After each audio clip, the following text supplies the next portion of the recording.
Episode 172, brought to you by Tribe Alpha. I believe achieving success in the outdoor biz is dependent upon embracing the outdoor lifestyle and learning from outdoor leaders that came before you.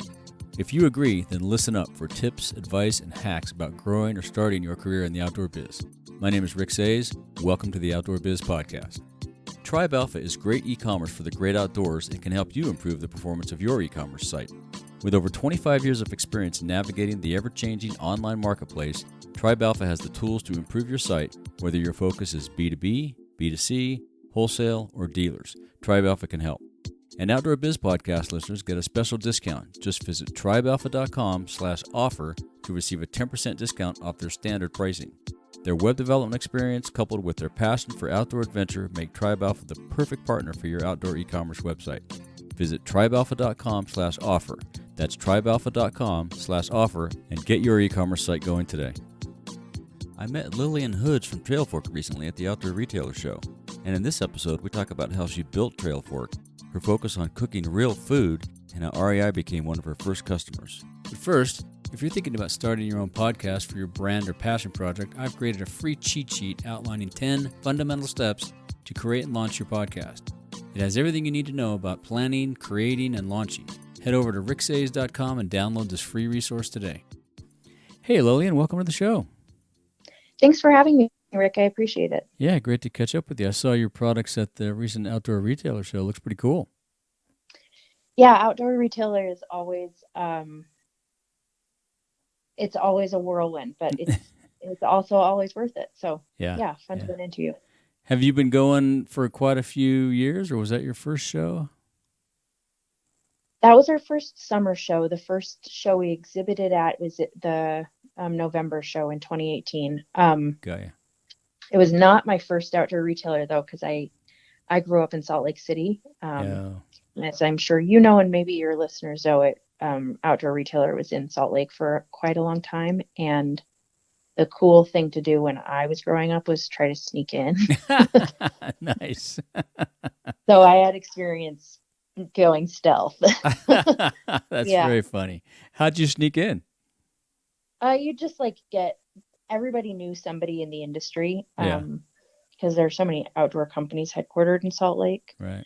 So you just get in on somebody else's badges. Everybody knew somebody who had a badge. And I don't know why it was like cool. We're going to get some free socks or something. Right. But it felt very cool at the time. That's pretty funny. So how did you get into the outdoors? What was your first outdoor experience? My parents were just into it. I grew up in a big family, and our family vacations and weekends and trips and things were always camping, or my grandparents lived in Wyoming, so we would go up there and fish and hike and canoe and all this stuff. Wow. Yeah, so it was just kind of part of who I was growing up. And when I went away to college and went out to school on the East Coast and kind of lost track of that, and was happy in my early 20s to move back west and kind of get back into that. So, yeah. Cool. And did you go backpacking as a kid? What was your first backpack trip? How old were you when you did that? Pretty young? Yeah, pretty young. I can't say that I even remember. Yeah, that's okay. Yeah, but as a little kid. Long enough ago that I'm not sure I remember exactly when it would have been. Right. Yeah. That's great, yeah. And so your background is in education. How did you get into backpacking food and maybe cooking first and then backpacking food? Yeah, I've always been into food and into nutrition and eating. And I have always kind of had a little bit of a nerdy approach to food. And I think that comes from being a very physically active person. Mm-hmm. I've always seen the connection between what I put into my body and what I'm able to get out of it. Yeah, it's not only food; it's like the fuel that burns it. The fuel part of it, right. Yeah. But I also really love food for food's sake too. So I just sort of got into cooking nutritious and good stuff. And when I was in college, I read Michael Pollan's book, The Omnivore's Dilemma. Mm-hmm. And that was his book all about food systems and like industrial agriculture and things like that. And it just really, it was a little bit of a watershed moment for me, like completely changed the way I thought about the food that I ate. Right. So it was just kind of a hobby. My first real teaching job, my first full-time teaching job was at an experiential ed school, or it was a boarding school, and they had an experiential education program in Sedona, Arizona. And we Oh, would okay.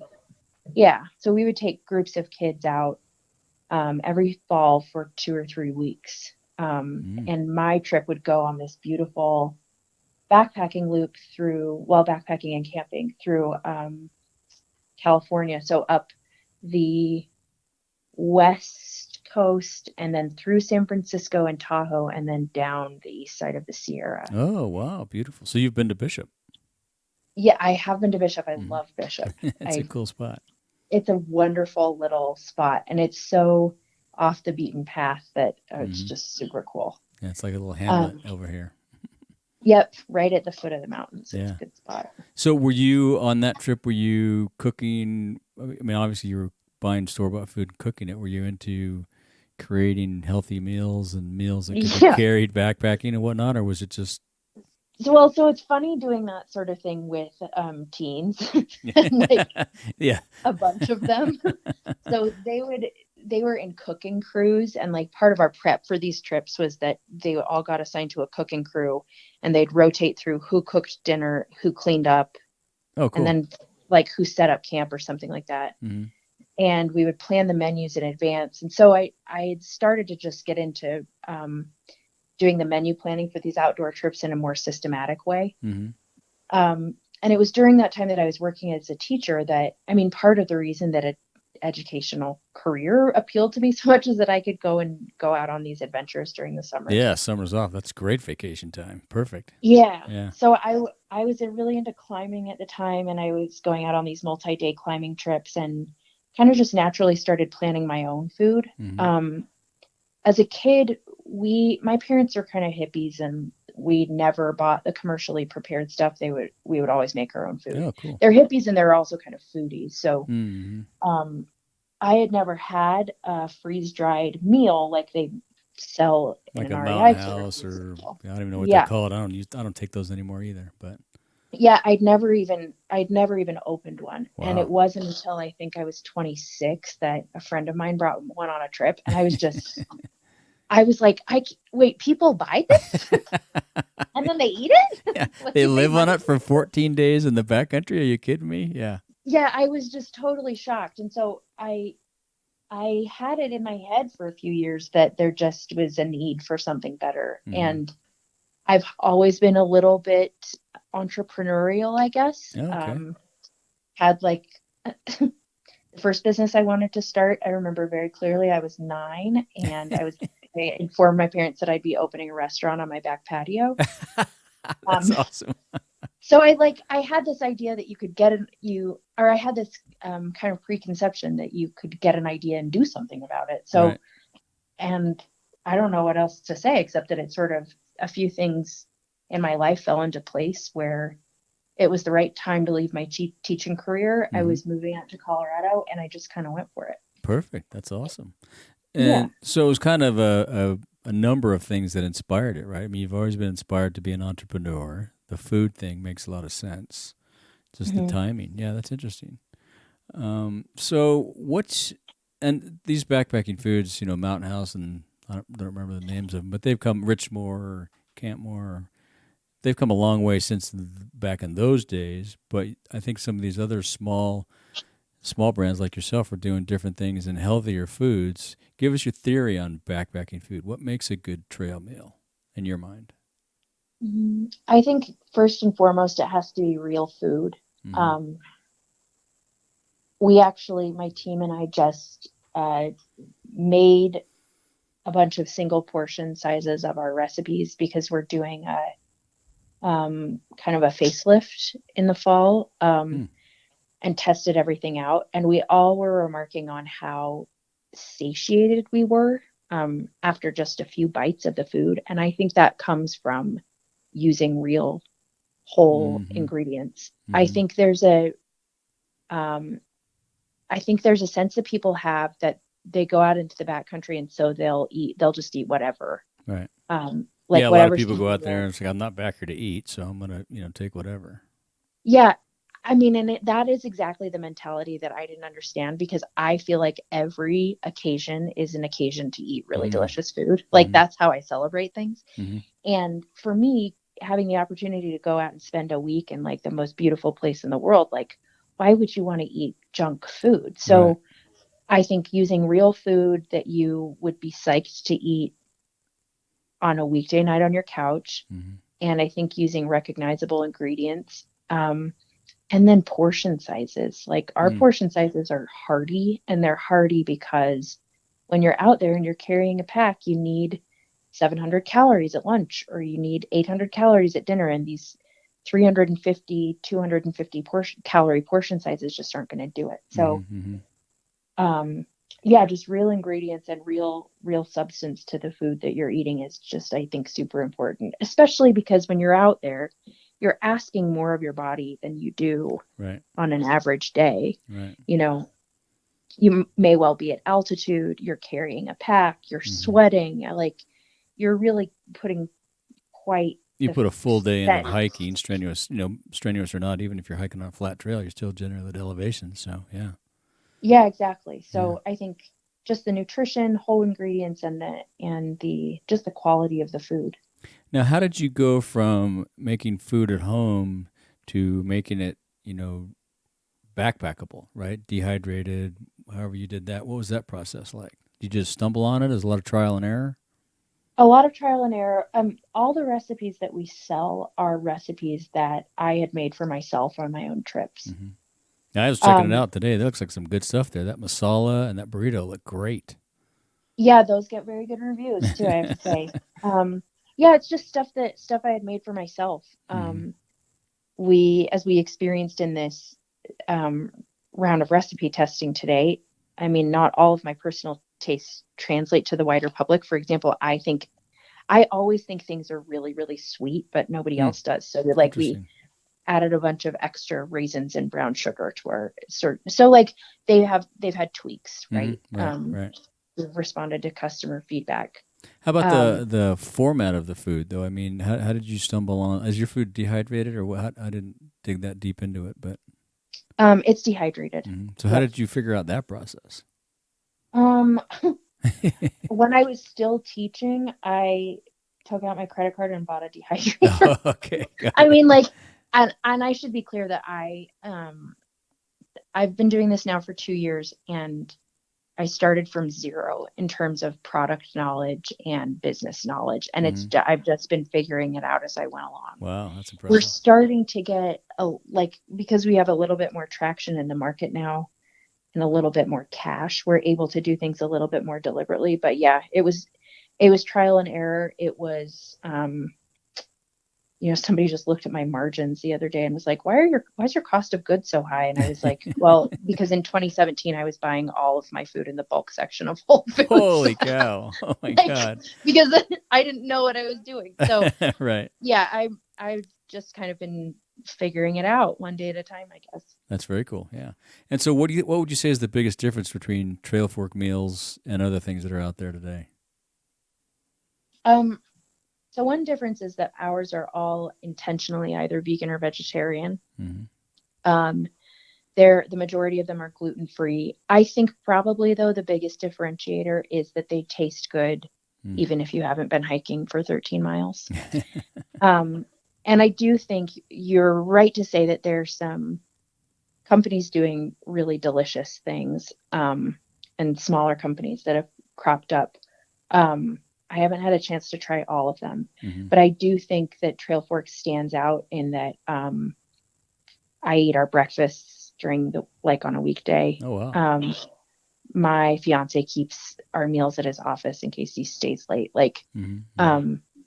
It's tasty enough for off the trail. That's cool. What we really think our big differentiator is. And our biodegradable packaging. We're the only one in this space that does that. Oh, perfect. That's great. Yeah. And so what's the process in the kitchen like? So what was today like? You were doing some new recipes and testing. Do you sit around and, discuss what meals you would like and put them on a board? What's that look like?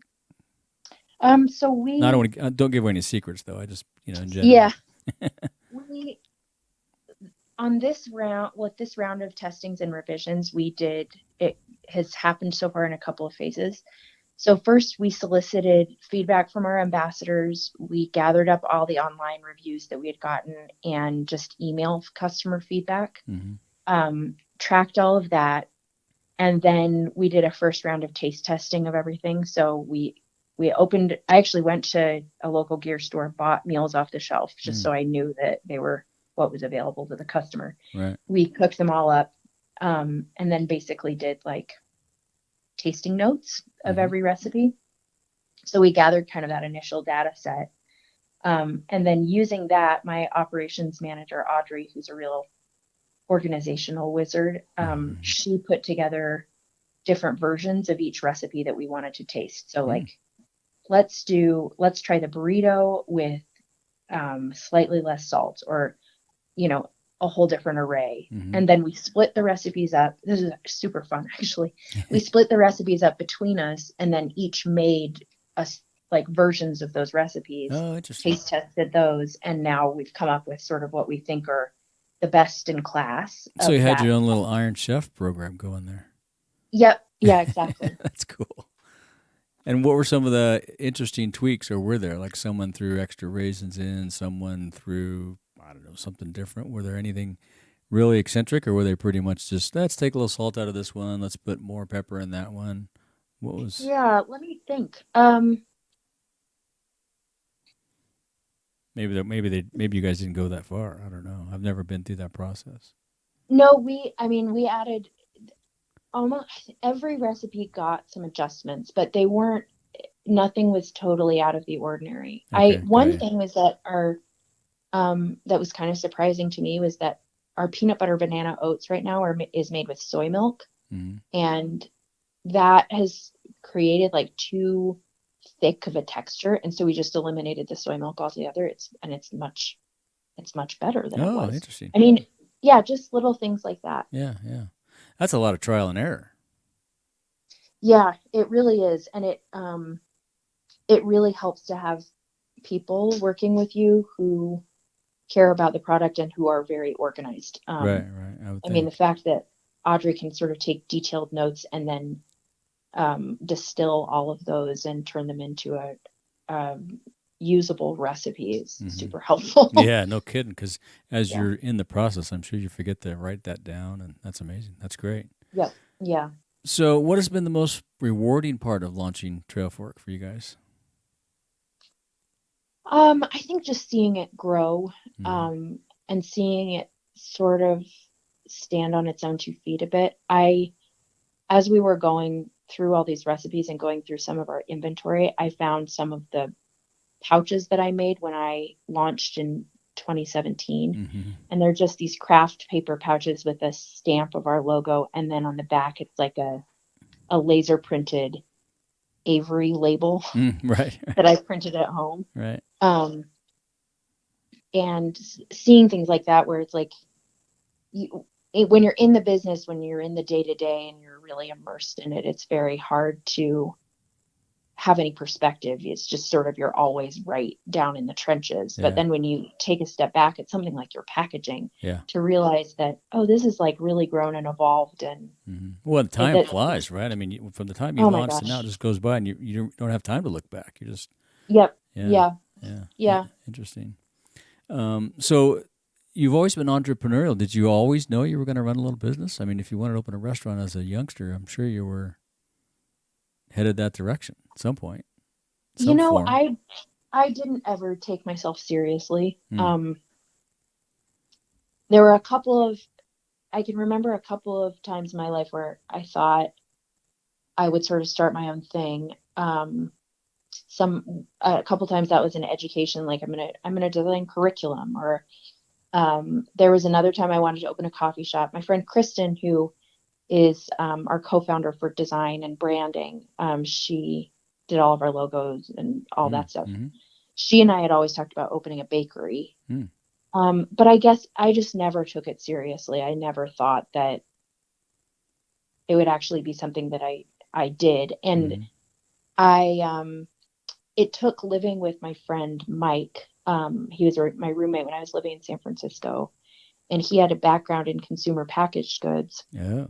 He'd worked at Cliff Bar and White Wave Foods, which is a big natural There you food go. Yeah.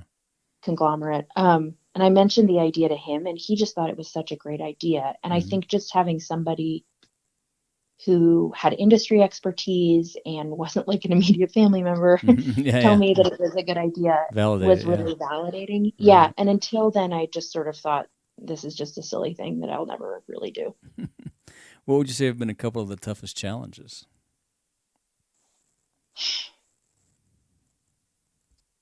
Yeah, it's so hard to say specifically because it feels like every day is a challenge. But I The do new think, one, right?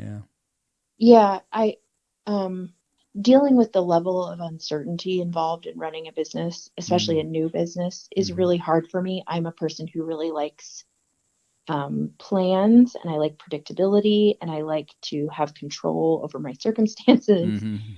And in a business I mean, you just get curveballs. Like Yeah. the week where you don't get a curveball is sort of a, wow, this is great. And I can like kind of sleep at night. Yeah, So right.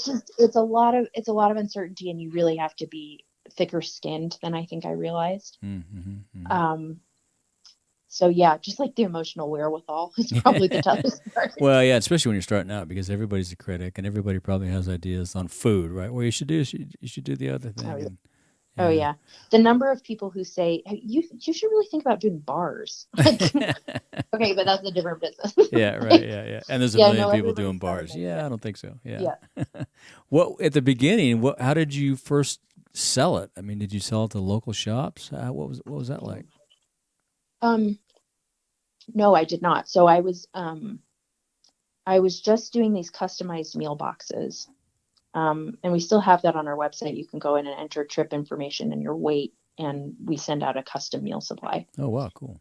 So I was just doing those, and I figured the way that I would spread the word about those was to do tastings of the individual meals and not sell the meals, which was silly, but I thought, well, then I'll tell them to go and order a meal kit on the website. That's an So interesting idea.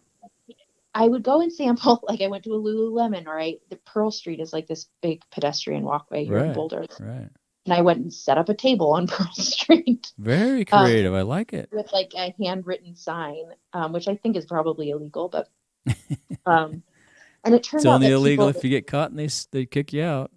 totally, and I was, I'm sure very unassuming, and they were handing out free food, so who cares? Um, and people liked the individual food enough. They were asking me where they could buy it, Mm-hmm. and I didn't have an answer for them. So after doing that for a little while, this local shop here in Boulder called Neptune Mountaineering, their marketing person reached out to me and said, hey, we know you've got this product. I'd been kind of hoofing it around town, and we'd love to carry it on the shelves.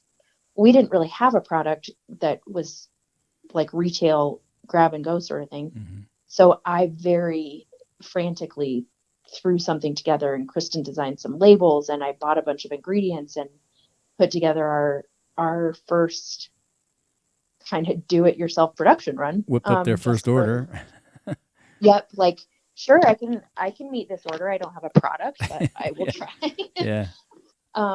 Yeah, so that part of it happened very organically. Our first big break came when we got into REI stores, and that's sort of a funny story about outdoor retailer as well. I was at an outdoor retailer before we had a product, and I overheard this guy talking about how he was an REI employee. Mm-hmm. I kind of followed him around and asked him if I could pitch the product, and we got invited to headquarters to pitch. And Wow. yeah, it was like 6 months after I launched the initial website that they told us we were going to be on shelves. So Wow. yeah, that part of That it was a happened game changer. super quickly. Yep. Mm-hmm. That completely turned everything around. All of a sudden your volume blows up by 100x. Yeah. Yeah, it went from a thing where I thought I was going to be making it kind of in a home kitchen, Mm-hmm. and it would be just me I'd have 10 customers a month or something like that, to suddenly we were nationally distributed. It was completely game changing. That's awesome. And having Neptune's as your first customer, that's great too. I mean, that's an iconic shop. Oh yeah, they're awesome. And they'd just done this grand reopening. Oh, right. And it's just this beautiful space. And so we got to be part of that. And, to say that, yeah, we have a retail account and it's Neptune Mountaineering, and people who are in the industry know Neptune Mountaineering. Exactly. It was a very good, kind of feather in our cap. Yeah, that's sure. a good calling card. Yeah, yeah. So do you still do the organic, sit on the mall and taste test meals? Or do any of that in shops or something? That would be an interesting. Oh, yeah, definitely. Oh, cool. In fact, I'm going to Chicago on Thursday. We have a store there in Lincoln Park, and I'll be doing a demo there. Right on. Very cool. I love that concept. Yeah, that's great. So what are a couple accomplishments you're most proud of? Getting our headquarters open was extremely exciting. For the first year and a half of business, we were in a co-working space and a shared kitchen, working the night shift.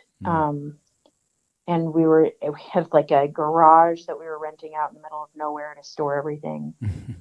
And I went out and got an SBA loan after we got our first REI order, and we were able to move into this office space, and still going in there and feeling like this is a physical manifestation of this thing that I somehow put together is so exciting. And we really put our stamp on it. I mean, we painted and cool. We got it all. We kind of styled it out to the degree that we could. Yeah, that's great. Yeah. Yeah, that was a really big milestone for sure. Yeah, I'll bet. Who are some of the mentors that helped you along the way? Obviously, your roommate in San Francisco. Yeah, my roommate Mike Lawley has been great.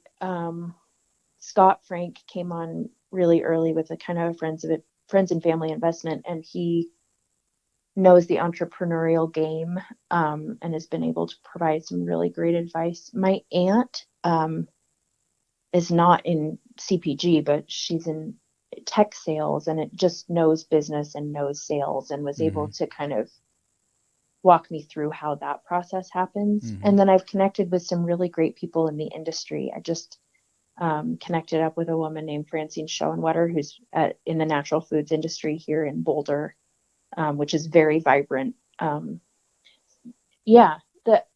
There's a local juice shop here in Boulder called Wonder Press, and their owner and founder, Robin Nolan, was the first person to tell me that I should be selling the individual meals because they were that good. Wow. And kind of, took us into her shop. And there have just been people in the community and along the way, people have been super generous with their time and advice. That's great. I would probably be hard pressed to even just distill it down to a list. Yeah, the industry's full of people that are willing to do that. I mean, that's how this industry got built. So it's a great place for that. Yeah. What outdoor activities do you participate in? You obviously still backpack. You'd be surprised. I haven't been on. Well, I have been on a proper backpacking trip. I don't backpack as much as I used to because the business. Right. I mountain bike. That's probably my biggest escapist activity. Yeah, mountain biking is probably the thing. I really do make an effort to get out on a backcountry trip every couple of months, just to clear the air. Clear the head. And I also I enjoy trail running. I just enjoy being outside. I mean, cool. Well, hopefully you'll get back to Bishop sometime soon. Yes, I would love to. I really, really want to get to the Sierras. So maybe this fall. There you go. It'll be a great fall. We've had, as you know, lots of snow, so it's going to be a great fall. Spring is just now springing, so it's good. Yeah, isn't that wild? Crazy, yeah. Yeah, same here. Yeah. So do you have any suggestions or advice for someone either wanting to get into the industry or start a business in the industry? If somebody just getting into the industry, period, just reach out to people and start having conversations. I think the reason that we were able to get where we did as quickly as we did was that I was for lack of a better word, networking like crazy, like Mm-hmm. just going and having conversations with people and getting in front of people. And so whether you're interested in like in the marketing side or the finance side, reach out to people and ask if you can buy them coffee. And more often than not, people are willing to kind of point you in the right direction. Mm-hmm. In terms of being interested in starting a business, I would just say really do your homework, and research the industry that you're trying to get into, research the product that you're trying to launch. There's so many things that you don't know. So a certain amount of that is unavoidable, but the more information you can gather, the better. Yeah.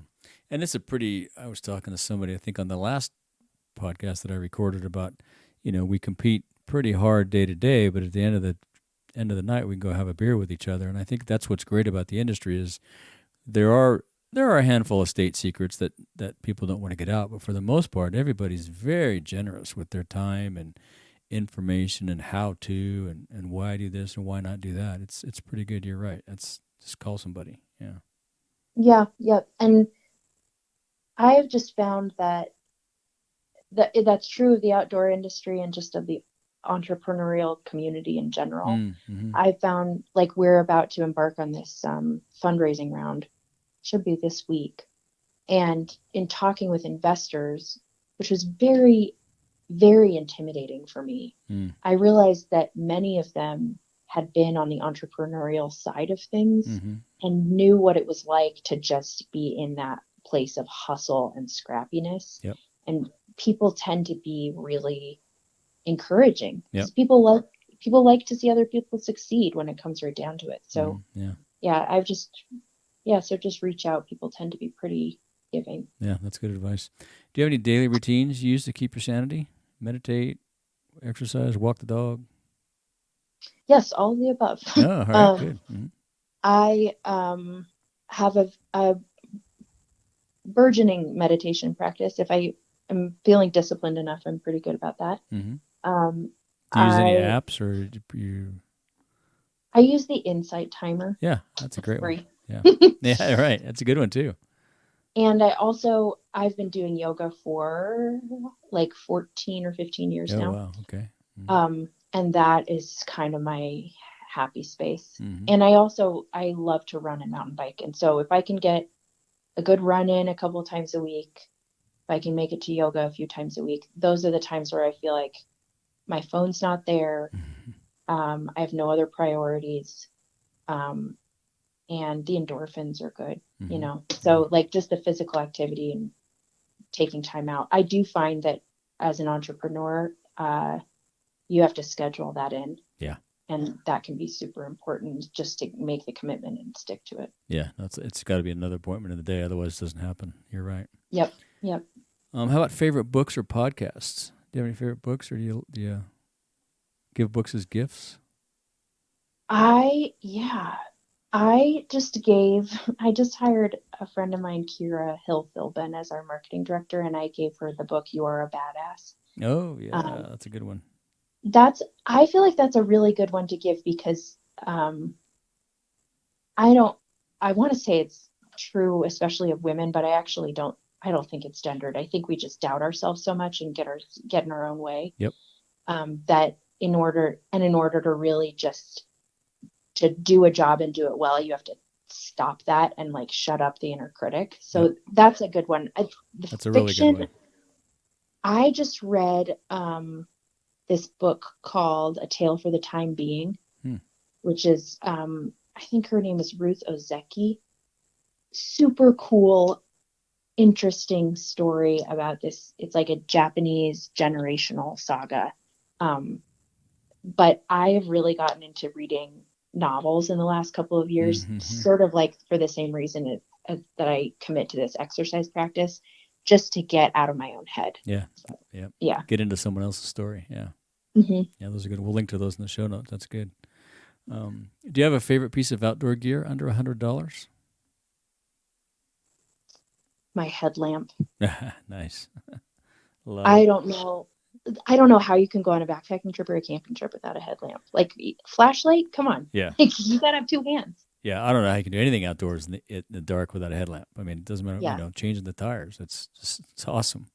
Yeah, And that's a it's good sort of a thing that you don't, if you're a beginner, it's not necessarily on your pack list, right. but it will make your life so much easier if you bring it. Yeah, yeah. When you get to camp that night and you pop it on, you're like, oh man, I get it. Yeah, Yeah, that's right. totally. Just remember to turn it to the side if you're looking at somebody. Yeah, right. Yeah, that's a good one. As we wrap up, is there anything else you'd like to ask of our listeners or say to our listeners? Just thanks for trying the product. If you have already, I hope you get the chance to if you haven't. And we're a small business and we're still figuring things out, and we're super happy to hear from customers. So Cool. If you're interested, you want to try something out, you have some feedback, send it our way. Great. We'll link to the website on the show notes. And if people want to follow up directly with you, what's the best way? LinkedIn or Facebook? I mean, LinkedIn actually isn't a bad way. Okay. I'm more active on LinkedIn than I expected myself to be. Yeah. Okay. Well, we'll put a link to that too in the show notes. Well, it's been great catching up. Yeah. Good to meet you at OR. And great. Yeah, it was a pleasure to talk to you, and I'm glad we had a chance to talk. Yeah, I'm sure I'll see you next summer. Yes, indeed. All right. Thanks. All right. Thanks, Rick. Yep. Bye-bye. Bye-bye. If you want more of the Outdoor Biz podcast, you can subscribe on Apple Podcasts, Google Podcasts, Stitcher, Spotify, or wherever you get your podcasts. Be sure to go to theoutdoorbizpodcast.com where you find all the episodes, show notes, and much, much more. Until next time, be sure to make time to get outside.